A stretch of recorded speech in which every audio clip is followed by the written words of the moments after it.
안녕하십니까. 제17회 소방시설관리사 점검실무 특강을 맡은 모아소방학원의 한명덕 길사입니다. 반갑습니다. 이제 필기시험이 한 2주, 채 열흘 정도, 다음 주 이제 토요일이죠. 며칠 남지 않았는데 여러분들 그동안 많이 고생하셨고 공부하셨던 거 10분 기량을 발휘해서 좋은 이제 결과가 있으시길 바라고, 결과론적으로 1차는 이제 가볍게 넘기시고 2차에 넘어가셔서 진짜 이제 진검승부를 하셔야 되죠. 진검승부 하셔서 꼭 손에 자격증을 따시기 바라겠습니다. 이제 점검실무와 관련된 특강으로 뭐 여러 분야에 대해서 쭉 길게 말씀을 드릴 수는 없고, 제가 준비한 거 한 5문제 정도를 통해서 올해 제 17회 정도에 나올 만한 것들 한번 보시고, 그동안에 공부하셨던 것들과 제가 이제 여러분들에게 말씀드리고자 하는 내용이 일치점. 그래서 이 정도는 공부해야 되는구나. 그래서 그런 가이드라인의 기준이 됐으면 좋겠습니다. 제가 먼저 준비한 거는 이제 소화용수 설비입니다. 소화용수 설비는 크게 저희가 소화용수 설비, 그 다음에 소화용수 시설 이렇게 구성되어 있습니다. 소화용수 설비는 저희가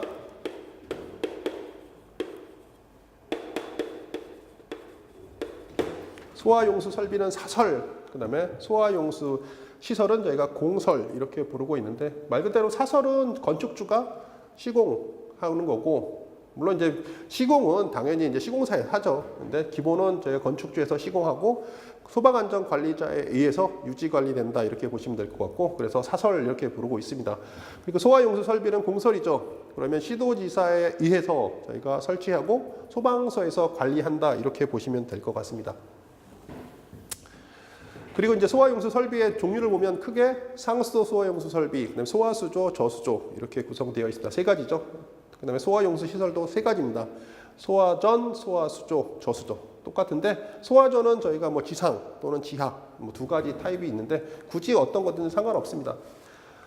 이제 상수도 소화용수 설치 대상인데, 소화용수 설비는 상수도 소화용수 설비를 기준으로 한다 이렇게 보시면 될 것 같습니다. 그래서 지금은 이제 시도지사, 뭐 큰 특별시, 뭐 중소도시도 다 상수도 소화용수 설비, 상수도 배관이 설치되어 있기 때문에 소화용수 설비도 상수도 소화용수를 기준으로 하고 있죠.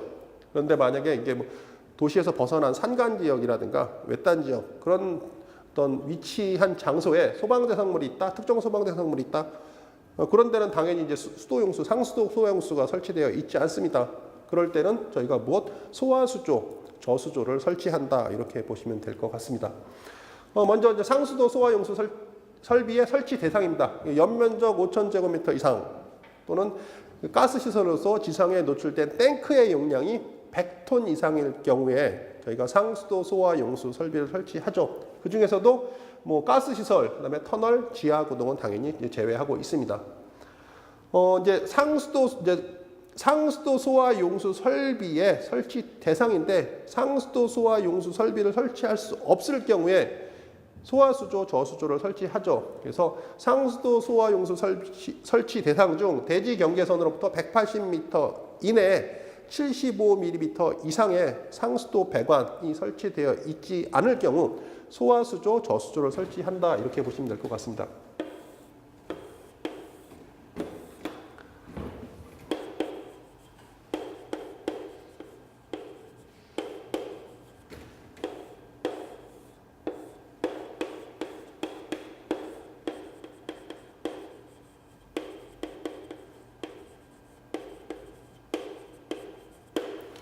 건축물, 저희가 이제 특정 소방 대상물이라고 하는 것은 저희가 뭐 건축물을 올리기 위한 땅이 있고, 그거를 저희가 대지, 면적 이렇게 부르고 있고, 그 대지에 관한 경계선, 그리고 그 안에 특정 소방 대상물이 지어지죠. 그래서 경계선으로부터 얼마?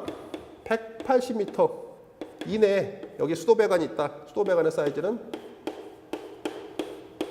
75mm 이상이죠. 그래서 대지 경계선으로부터 180m 이내에 75mm 이상의 수도배관이 없을 경우 무엇을 설치한다?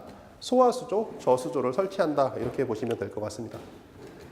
두 번째는 연소할 우려가 있는 장소입니다. 크게 저희가 뭐 화재안전기준, 그다음에 건축법, 그다음에 화재 예방, 소방시설 설치 유지 및 안전에 관한 법률, 그래서 법 법이 각각 나눠져 있는데 각각 나눠져 있는 법 중에서도 연소할 우려가 있는 장소가 크게 3가지 정도 있습니다. 그래서 화재 안전 기준에 연소할 우려가 있는 계급부 이렇게 되어 있습니다. 그래서 스프링클러에 관한 세부적인 조항인데 건축법에서 명기하기를 저희가 평면적 10층 이하의 건축물에서 저희가 평면적 1000제곱미터 이상이죠. 자동식 소화 설비가 설치되어 있으면 3000제곱미터씩 저희가 이제 업이 되는데 저희가 결과론적으로 방화 구획을 하도록 되어 있죠. 그런데 그 방화 구획을 할 장소에 컨베이어 벨트 또는 에스컬레이터 이와 유사한 설비가 있다라고 하면 결과론적으로 방화 구획을 할 수가 없죠. 왜? 그 안에 내화 구조의 벽이라든가 갑종 방화문 또는 방화 셔터를 설치할 수가 없습니다. 그래서 이러한 계급부를 저희가 연소할 우려가 있는 계급부 이렇게 하죠. 그러면 연소할 우려가 있는 계급부를 그냥 둘 거냐? 아니죠. 그래서 그런 장소에는 드렌처 설비 그런 다음에 또는 개방형 스프링클러 헤드를 설치해서 결과론적으로 방화 구획의 어떤 역할을 한다 이렇게 보시면 될 것 같습니다. 그런 장소를 저희가 연소할 우려가 있는 계급부 이렇게 부르고 있고, 두 번째는 이제 저희가 연소할 우려가 있는 부분입니다. 건축법에서 이야기하고 있는데 크게 2가지 정도 분류합니다. 하나는 이제 목조 건축물, 그다음에 하나는 건물이 지어져 있는데 2동 사이의 간격을 가지고 저희가 연소할 우려가 있는 부분 이렇게 부르고 있습니다. 먼저 연면적 1000제곱미터 이상의 목조 건축물입니다. 그래서 목조 건축물 보시면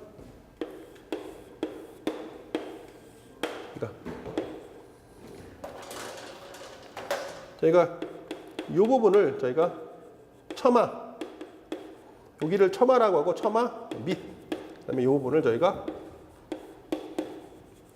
외벽 이렇게 부르고 있습니다. 그래서 외벽과 처마 밑은 저희가 방화구조, 그래서 연소할 우려가 있는 외벽과 처마 밑은 방화구조.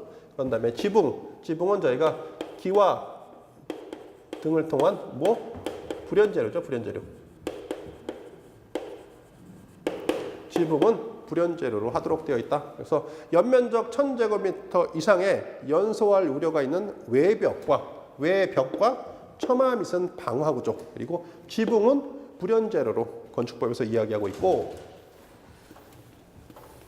그러니까 저희가 방화구조라고 하면 저희가 또 어떻게 하느냐, 철망 모르타르로서 2cm, 그다음에 석고판 위에 시멘타르 모르타르, 석고판 위에 시멘트 모르타르 바름의 두께 2.5cm 또는 신벽에 흙으로 맞벽치기 한 거, 그런 경우를 저희가 방화구조. 그러니까 결국 외벽과 처마 밑은 철망 모르타르 또는 저희가 신벽에 맞벽치기.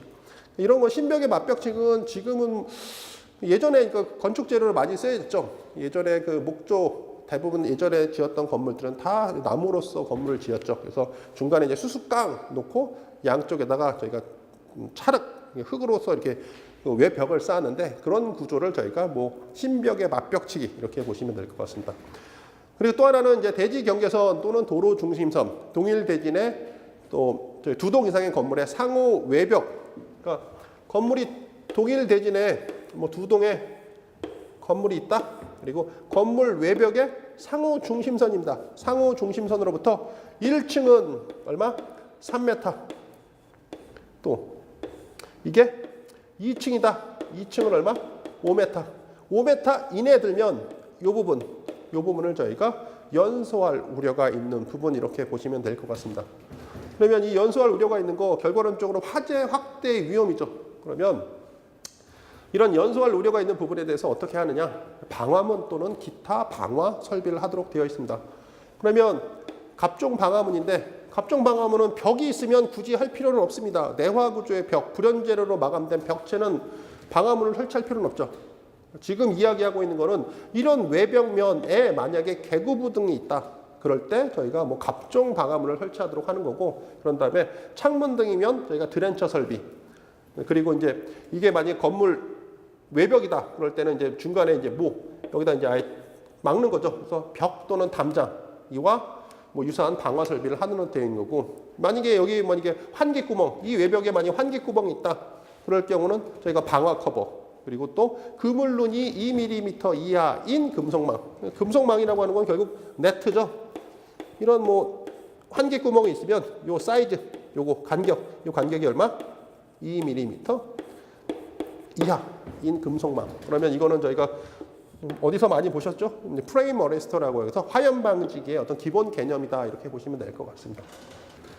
또 하나는 이제 연소할 우려가 있는 건축물의 구조입니다. 구조.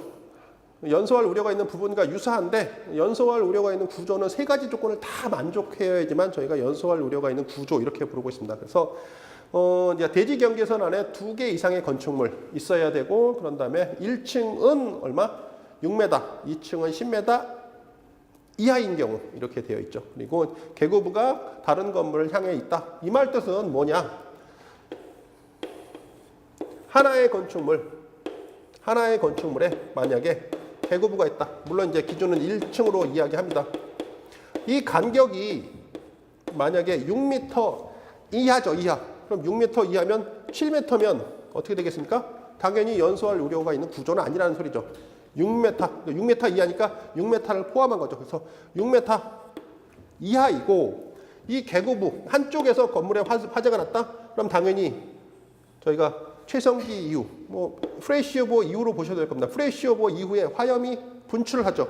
그럴 때 분출된 화염이 인접한 건물에 영향을 줄 수 있다라고 하는 거죠. 그래서 그 계고부가 다른 건물을 향해 있다. 그럴 때 이 세 가지 조건을 만족하면 저희가 연소할 우려가 있는 구조 이렇게 부르고 있습니다. 그에 따른 소방 설비는 다음 기회가 있을 때 좀 더 말씀드리도록 하고 일단은 가볍게 이 정도 보시면 될 것 같습니다. 최근 들어 이제 또 하나 이제 저희가 점검 실무나 또는 소방 기술사에서 시험에 나오지 않은 게 한 가지 있는데 피난 안전 구역은 많이 이야기를 하고 있습니다. 근데 최근에 개정된 것 중에서 선큰이죠, 선큰. 그래서 선큰이라고 하면 저희가 지표면 아래에 있는 개방된 휴식, 휴게 공간 이렇게 보시면 될 것 같습니다. 선큰 저희가 그라운드 라인이라고 해서 건축물을 지을 때 저희가 GL 이렇게 이야기하고 있는 지표면이 있고 지표면으로부터 건축물에 이렇게 그러면 이 부분에 계고부가 있죠. 그래서 계단을 통해 어디 지상으로 나갈 수 있고 이 부분, 이것이 만약에 건축물의 지하 1층이다. 그러면 이 부분을 저희가 선큰 이렇게 부르고 있습니다. 그래서 선큰의 설치 대상은 어떻게 되어 있느냐? 초고층 및 지하 연계 복합 건축물의 지하층에 그러니까 결과론적으로 초고층 건축물에 피난 안전구역 설치하고요. 그다음에 지하 연계 복합 건축물에도 피난 안전구역 설치합니다. 그렇지만 선큰이라고 하는 것은 무엇이다? 지하층에 피난 안전 구역 또는 저희가 선큰을 설치하도록 되어 있다라고 하는 거죠. 그래서 선큰의 설치 대상은 먼저 초고층 및 지하 연계 복합 건축물의 지하층의 경우 피난 안전 구역 선큰을 설치하도록 되어 있다. 이렇게 먼저 보시면 될 것 같고, 그러면 선큰의 요 면적입니다. 면적. 요 선큰의 면적은 과연 얼마만큼 설치를 해야 되냐, 법적으로. 이 부분도 결과론적으로 충분히 대피할 수 있는 공간이죠. 그래서 당연히 면적이 필요합니다. 그래서 그 면적은 이제 최근 들어 법이 바뀌었는데 문화 집회 시설 중 공연장, 관람장, 집회장은 여기 해당 층입니다. 그럼 지하 1층의 그 주 용도 이 해당 층의 면적의 얼마? 7% 이상. 그런 다음에 소매 시설은 해당 면적의 얘도 7% 이상. 그 밖의 용도는 3% 이상의 면적을 선큰의 면적을 확보하도록 되어 있다. 이렇게 보시면 될 것 같습니다. 그리고 이제 선큰의 설치 기준입니다. 선큰의 설치 기준. 선큰의 설치 기준은 아까 방금 말씀드렸지 그라운드 라인에서 이제 선큰이라고 하는 거 결과론적으로 계단 또는 경사로로 이어져 있겠죠. 그래서 이 계단, 지상 또는 피난층으로 통하는 계단 너비 1.8m 이상의 직통 계단을 설치하거나 또는 너비 1.8m 이상의 경사도 12.5%의 경사로를 설치하도록. 왜? 선큰에서 결과론적으로 지상 또는 피난층으로 피난을 하기 위한 통로인 거죠. 이렇게 보시면 될 것 같고, 또 거실 바닥 면적의 얼마? 100제곱미터마다 0.6m 이상을 거실에 접하도록 하고, 선큰과 거실을 연결하는 출입구의 너비는 100제곱미터마다 0.3m의 산정한 값 이상을 설치할 것. 이것은 무슨 뜻이냐? 실제 이제 건축물이 위에서 윗면도입니다. 윗면도상에서 이제 지하 부분에 이렇게 선큰을 만들었다. 당연히 이 부분은 이제 지상까지 이렇게 계단이 있겠죠. 그러면 지하 부분의 요 면적, 요건 선큰의 면적이죠. 아까 7%, 3%, 그죠? 이렇게 된 면적인데, 요 계단의 폭 또는 경사로는 1.8m입니다. 그죠? 그런 계단의 형태는 직통 계단의 형태를 띠고 있는 거고, 그러면 요거 거실 바닥 면적, 그 해당 층에 예를 들어 지하 층이죠. 지하 1층이다. 아까도 그랬는데 지하 1층에 대한 얼마? 100제곱미터마다 요거 거실 바닥 면적이죠. 곱하기 최소 0.6m.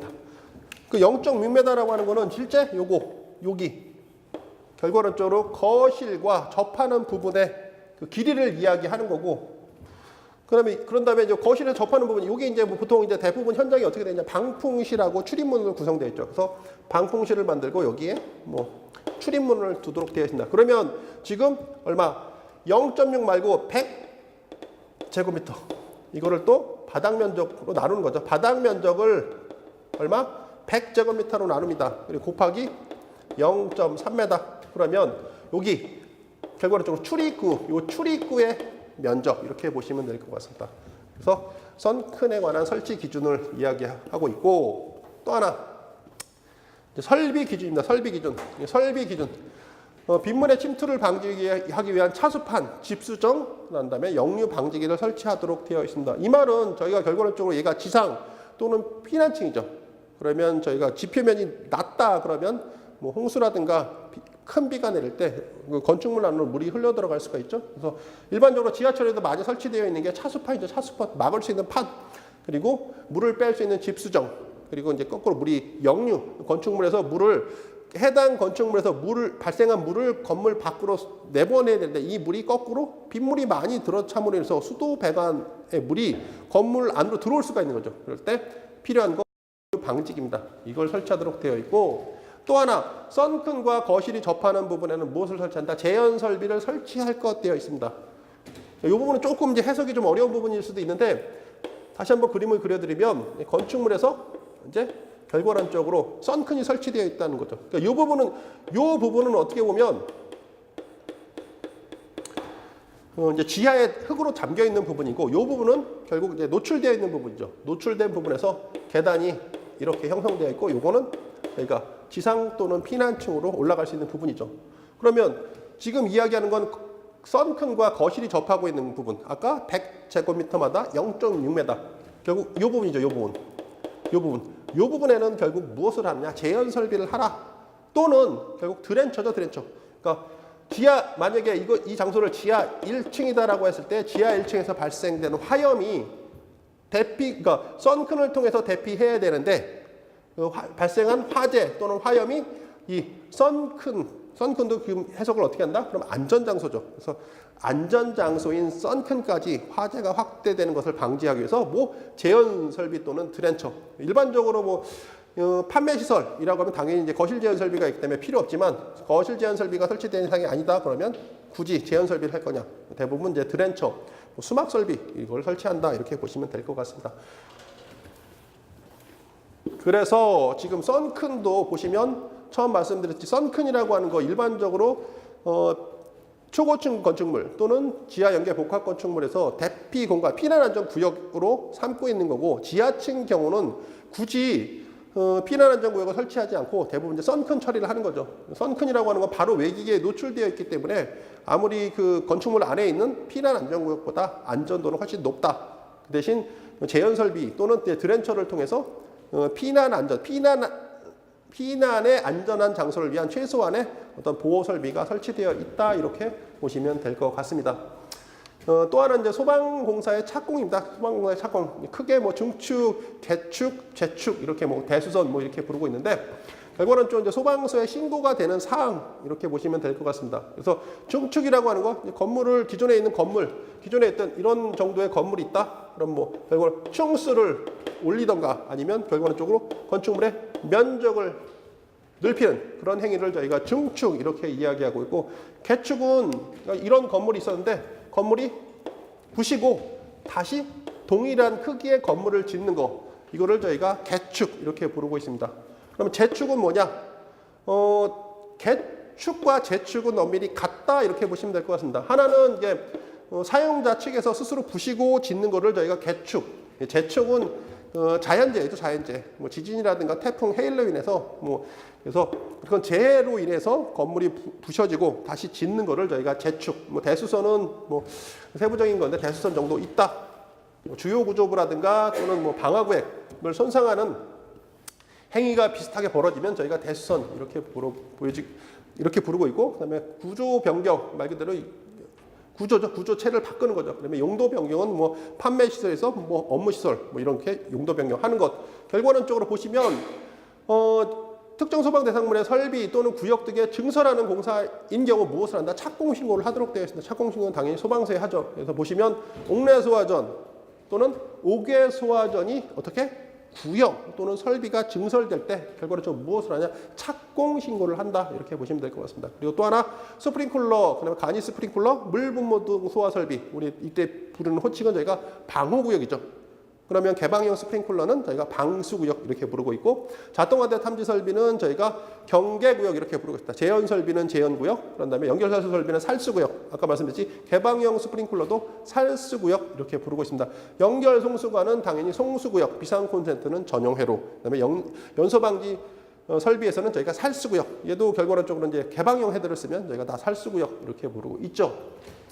또 하나 이제 저희가 뭐 특정 소방 대상물에서 이제 결과론적으로 개설 뭐 이전 당연히 개설을 하는 경우는 당연히 이제 착공 신고 대상인데, 보시면 이제 결국 보수죠, 보수. 그래서 보수 또는 교체할 때 착공 신고 대상이 있는데 그 세 가지를 딱 보시면 수신반, 그런 다음에 소화 펌프, 동력 제어반, 그런 다음에 감시 제어반을 어떻게 보수나 수선을 할 경우도 착공 신고의 대상이다 이렇게 보시면 될 것 같습니다. 다만 이런 거죠. 고장 또는 파손 등으로 인하여 작동시킬 수 없는 소방시설 긴급히 교체하거나 보수를 하여야 하는 경우는 신고하지 아니할 수 있다. 그래서 뭐 현장에서 이걸 약간 이용하는 경우도 있습니다. 그리고 점검하다 보면 사실 좀 어폐가 있는 거죠. 펌프가 고장났어. 점검 결과서 보고서를 소방서에 넣어. 그러면 소방서에서 난리가 나죠. 왜? 펌프가 고장났다라고 하는 경우는 결국 급수 펌프를 차단하는 행위랑 똑같은 거죠. 화재 불, 그 특정 소방 대상물에 불이 나도 결국 급수가 안 되는 거죠. 그러면 이거는 굳이 점검 결과 보고서에 써서 넣을 것이 아니라 점검을 한 소방안전관리자 또는 건축주가 바로 보수를 해야 될 필요가 있는 거죠. 그럴 경우는 굳이 뭐 이렇게 착공 신고를 해가면서 결과적으로 보수를 하느냐, 그럴 필요는 없습니다. 바로 보수를 해서 정상적인 소방 시설이 유지 관리될 수 있도록 하는 것이 좀 더 주안점이 아닐까 이렇게 생각이 듭니다. 이제 그리고 이제 마지막 이제 저희가 방염 물품입니다. 방염 물품. 방염은 저희가 화재 예방, 소방시설 설치 유지 및 안전에 관한 법률, 그리고 다중이용구 특별법이죠. 다특법. 다특법에서 이야기하고 있는데, 크게 보시면 이제 저희가 세 가지 정도 이야기할 수 있습니다. 그래서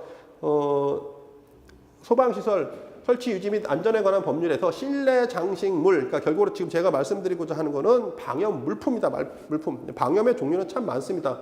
기본적으로 소방기술사 같은 경우를 할 때도 방염 이론이라든가 방염 물품이라든가 또는 방염 성능이라든가, 최근 들어서 109회죠. 109회에서는 이제 최대 염기 밀도 400에 대한 어떤 개념을 설명하라 이렇게도 나온 적이 있는데, 일단 먼저 이제 방염이 이제 중요합니다. 최근 들어서 방염의 중요성에 비해서 실제 시험 문제는 출제되지 않았고, 그래서 방염 물품을 이제 간략하게 볼 텐데, 먼저 보시면 이제 화재 예방 소방시설 설치 유지 및 안전관리에 관한 법률에서 실내 장식물을 정의하고 있습니다. 실내 장식물이란 크게 제조 또는 가공 공정에서 방염 처리한 물품으로서 방염 물품 대상이면 어떻게 보냐면 창문에 설치하는 커튼류, 그래서 블라인드 포함, 그다음에 카펫 두께 2mm 미만의 벽지류, 종이 벽지는 제외한다. 그리고 전시용 합판, 섬유판, 그다음에 무대용 합판, 섬유판 이렇게 보시면 될 것 같고, 그다음에 섬유류 또는 합성 수지로서 제조된 의자, 소파. 그럼 모든 장소에 해당되느냐? 그렇지는 않습니다. 노래 연습장, 단란주점, 융주점 세 가지 용도에만 설치된 의자와 소파의 경우가 방염에 해당된다 이렇게 보시면 될 것 같습니다. 그리고 또 안막, 무대막, 그럼 영화 상영관하고 최근 들어 유행하고 있는 골프 연습장이죠. 거기에 따른 스크린도 당연히 저희가 방염 물품 이렇게 보시면 될 것 같습니다. 또 하나는 이제 결국 또 화재 예방 또 소방시설 설치 유지 및 안전에 관한 법률에서 이야기하는 실내 장식물인데, 이 경우는 어떤 거냐? 건축물 내부에 천장이나 또 벽에 부착하거나 설치하는 설치하는 것 이렇게 되어 있습니다. 그래서 그 중에서도 가구류, 그러면 옷장, 책장, 그다음에 사무용 책상 뭐 이런 것들은 제외하고 가구류는 제외하고 너비 10cm 이하인 반자 돌림대입니다. 반자 돌림대. 여기 강의실에도 현재 반자 돌림대가 있는데 이렇게 만약에 어떤 건물의 모습 한 개 교실이나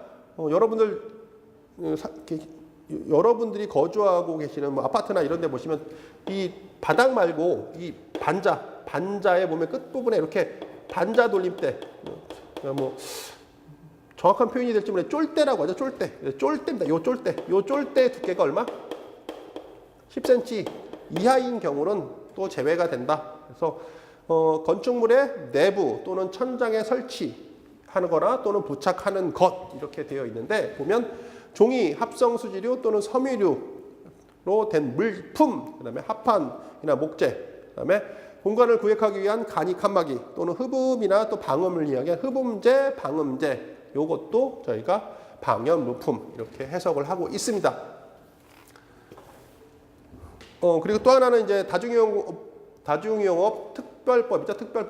특별법에서 규정하고 있는 실내 장식물입니다. 그래서 다중이용업소에 설치하거나 또는 교체하는 장식물은 저희가 불연제로 또는 준불연제로 이상 설치하도록 되어 있고 합판 또는 목재로 장식물을 설치할 경우 그 면적 좀 말이 좀 어려운데 잘 보시면 결국 어떤 다중이용업소 안에 실제 목재나 합판으로 되어 있는 장식물이 있다. 그럴 경우 이 다중이용업소에 천장과 벽면의 합계입니다. 그러면 여기가 1m, 여기를 1m, 높이를 1m라고 했을 때 바닥을 제외하죠. 바닥을 제외한 벽면과 천장의 합계니까 결과론적으로 천정의 합계 그러면 5m per 합계니까 제곱이네요. 그러면 1, 2, 3, 4 그럼 5제곱미터네요. 그죠? 5제곱미터. 이 안에 원형의 실내 장식물이 있다. 원형의 실내 장식물의 재질은 목재나 합판.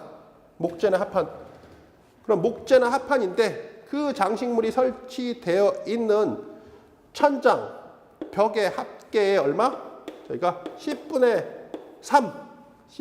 3 이하까지는 설치가 가능하다. 그러니까 요 장식물, 목재나 합판으로 되어 있는 물의 경우 실제 그 다중이용업소의 천장과 벽면의 합계 10분의 3까지는 실제 방염 성능에 기준한 물품을 설치할 수 있다. 그럼 나머지 건 뭐다? 다 불연제로 준불연제로 설치하는 거죠.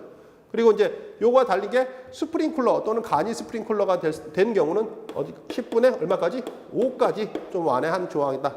조금 어렵게 느껴지시는 부분도 있는데 이 부분은 그렇게 해석을 하시면 될 것 같습니다. 그래서 다중이용업소에 최근 들어 나무라든가 이쁘게 꾸며진 나무들 실제 나무와 조화는 아닌데 실제로 나무를 잘라다가 그냥 플라스틱 잎을 붙여가지고 이런 장식물들이 있습니다.